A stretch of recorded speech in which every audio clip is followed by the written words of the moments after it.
صحیح بخاری حدیث نمبر 221۔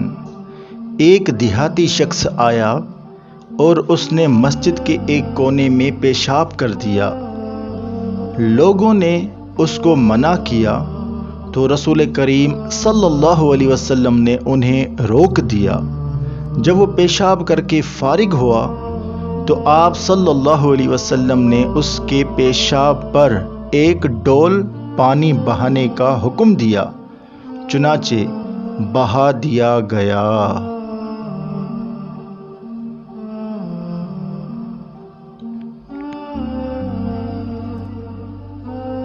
صحیح بخاری حدیث نمبر 222۔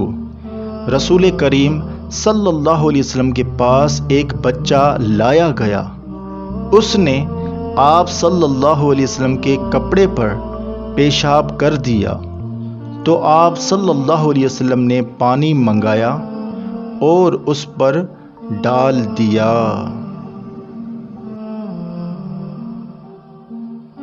صحیح بخاری حدیث نمبر 223۔ وہ یعنی ام قیس بنت محسن رسول کریم صلی اللہ علیہ وسلم کی خدمت اقدس میں اپنا چھوٹا بچہ لے کر آئیں جو کھانا نہیں کھاتا تھا، یعنی شیر خوار تھا۔ رسول کریم صلی اللہ علیہ وسلم نے اسے اپنی گود میں بٹھا لیا۔ اس بچے نے آپ صلی اللہ علیہ وسلم کے کپڑے پر پیشاب کر دیا۔ آپ صلی اللہ علیہ وسلم نے پانی منگا کر کپڑے پر چھڑک دیا اور اسے نہیں دھویا۔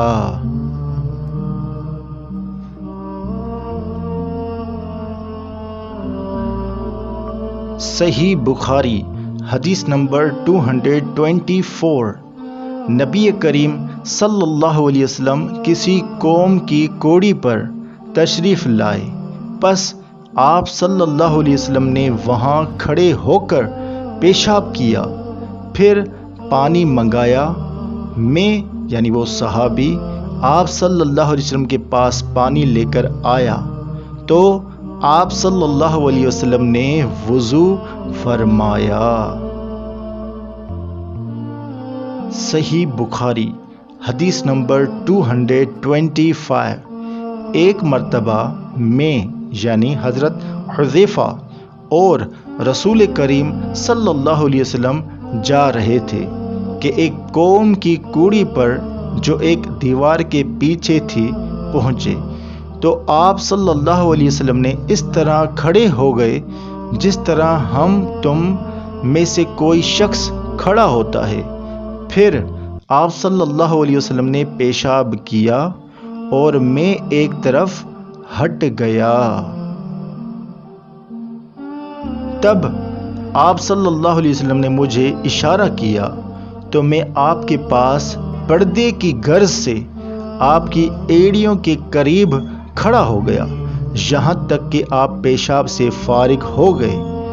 بوقت ضرورت ایسا بھی کیا جا سکتا ہے، مطلب کھڑے ہو کے پیشاب بھی کر سکتے ہیں۔ صحیح بخاری حدیث نمبر 226۔ ابو موسیٰ اشعری پیشاب کے بارے میں سختی سے کام لیتے تھے اور کہتے تھے کہ بنی اسرائیل میں جب کسی کے کپڑے کو پیشاب لگ جاتا تو اسے کاٹ ڈالتے۔ ابو حذیفہ کہتے ہیں کہ کاش وہ اپنے اس تشدد سے رک جاتے، کیونکہ رسول کریم صلی اللہ علیہ وسلم کسی قوم کی کوڑی پر تشریف لائے اور آپ نے وہاں کھڑے ہو کر پیشاب کیا۔ ضرورت کے وقت کھڑے ہو کے پیشاب کر سکتے ہیں، جیسے کوئی جگہ وغیرہ پاک نہ ہو تو۔ صحیح بخاری حدیث نمبر 227۔ ایک عورت نے رسول کریم صلی اللہ علیہ وسلم کی خدمت میں حاضر ہو کر عرض کی کہ حضور فرمائیے، ہم میں سے کسی عورت کو کپڑے میں حیض آ جائے تو وہ کیا کرے؟ آپ صلی اللہ علیہ وسلم نے فرمایا کہ پہلے اسے کھرچے، پھر پانی سے رگڑے اور پانی سے دھو ڈالے اور اسی کپڑے میں نماز پڑھ لے۔ صحیح بخاری حدیث نمبر 228۔ ابو حبیش کی بیٹی فاطمہ رسول اللہ صلی اللہ علیہ وسلم کی خدمت میں حاضر ہوئی۔ اس نے کہا کہ میں ایک ایسی عورت ہوں جسے استحاضہ کی بیماری ہے، جسے انگلش میں کہتے ہیں پرسسٹنس بلیڈنگ فرام یوٹیرس، جس کا اردو میں مطلب ہے لگاتار بچے دانی سے خون آنا، اس لیے میں پاک نہیں رہتی، تو کیا میں نماز چھوڑ دوں؟ آپ صلی اللہ علیہ وسلم نے فرمایا نہیں، یہ ایک رگ مطلب رگ کا خون ہے، حیض نہیں ہے۔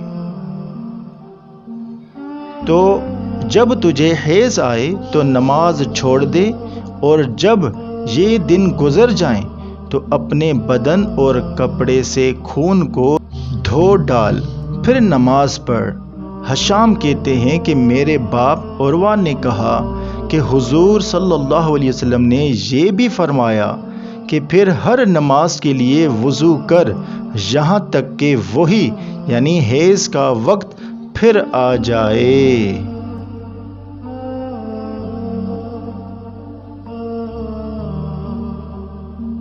صحیح بخاری حدیث نمبر 229۔ میں یعنی حضرت عائشہ صدیقہ رضی اللہ تعالی عنہا رسول کریم صلی اللہ علیہ وسلم کے کپڑے سے جنابت کو دھوتی تھی، پھر اس کو پہن کر آپ صلی اللہ علیہ وسلم نماز کے لیے تشریف لے جاتے، اور پانی کے دھبے آپ صلی اللہ علیہ وسلم کے کپڑے میں ہوتے تھے۔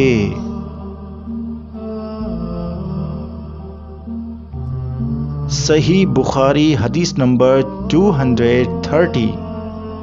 حضرت عائشہ صدیقہ رضی اللہ تعالی عنہا سے اس منی کے بارے میں پوچھا جو کپڑے کو لگ جائے، تو انہوں نے فرمایا کہ میں منی یعنی سیمن کو رسول کریم صلی اللہ علیہ وسلم کے کپڑے سے دھو ڈالتی، پھر آپ نماز کے لیے باہر تشریف لے جاتے، اور دھونے کا نشان یعنی پانی کے دھبے آپ صلی اللہ علیہ وسلم کے کپڑے میں باقی ہوتے۔ مطلب منی وغیرہ کپڑے پہ لگ جائے، آپ اچھے طریقے سے دھوئیں، اگر اس کے نشانات باقی ہوں تو آپ اسی کپڑوں میں نماز وغیرہ پڑھ سکتے ہیں۔ ویڈیو دیکھنے کے لیے شکریہ۔ ویڈیو شیئر لازمی کیا کریں اور ثواب کمائیں انشاءاللہ عز و جل۔